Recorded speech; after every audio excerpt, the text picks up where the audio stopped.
보신 것처럼 북한과 미국이 갑자기 조용해졌습니다. 그 배경이 뭔지 정치부 이지은 기자와 확인해 보겠습니다. 자, 이지은 기자. 그러니까 결국은 미중 정상의 통화가 결정적인 역할을 했다. 뭐 이런 분석이 나오는데 통화는 어느 쪽에서 먼저 하자고 한 겁니까? 네, 중국 외교부 발표문에 예. 요청에 응했다라는 표현이 나옵니다. 예. 이것은 두 정상의 통화가 미국 측이 먼저 요구를 했다 이렇게 예. 풀이가 될 수가 있는데요. 용약 이 표현을 썼군요. 네, 그렇습니다. 예.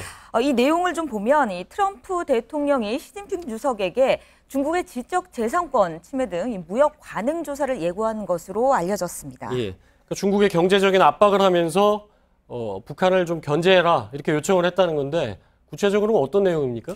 네, CNN은 미국 현지 예. 보도를 좀 보면요. 중국산 수입품의 관세를 올리기 위한 기초 작업을 하겠다는 것으로 중국에는 적잖은 타격이 있을 수 있는 겁니다. 예. 미국이 북한의 대북 제재 효과가 제대로 나타나지 않을 것으로 판단해서 중국을 통해 우회적으로 북한의 압박 수위를 한 번 더 높인 것이라고 하는 예. 분석이 나옵니다. 그러니까 미국과 중국, G2의 빅딜이 있을 것이다. 이런 얘기는 당초에 좀 있지 않았습니까? 그렇게 됐다고 볼 수 있습니까? 네, 아직 이 G2의 빅딜이 성사됐다라고까지는 말할 수가 없습니다. 예. 하지만 양국 정상의 전화 한 통으로 이 최고 수위까지 올라갔던 한반도의 위기 국면이 바뀐 것은 맞습니다. 예. 헨리 키신저 전 국무장관은 미국과 중국의 공동 성명을 통해서 북한을 효과적으로 압박해야 한다 이렇게 강조하기도 했습니다. 예.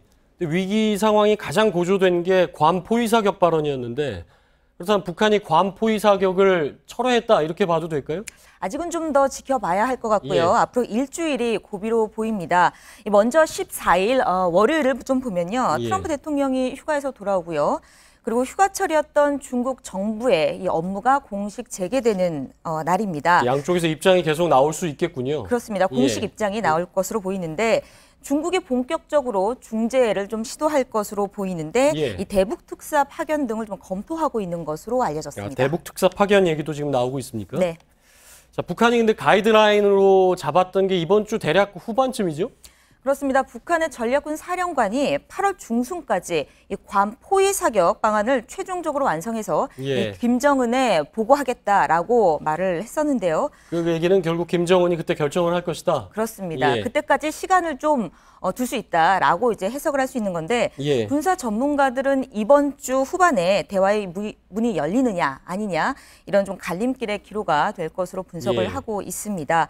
이를 위해서 미국에서 물밑에서는 미국의 조셉 윤 그리고 북한에서는 박성일 차석 대사가 좀 예. 극적으로 합의할 가능성도 배제할 수 없는 예. 상황입니다. 뭐 대화까지는 안 가더라도 이번 주 중에 이제 좀 진정 국면이 되느냐 이게 중요할 텐데 그 다음 주 그러니까 21일부터는 한미 연합훈련이 있지 않습니까? 그것도 영향을 주겠죠? 그렇습니다. 국방부는 당초 이 예정대로 21일부터 31일까지 예. 훈련을 그대로 진행하겠다고 했습니다.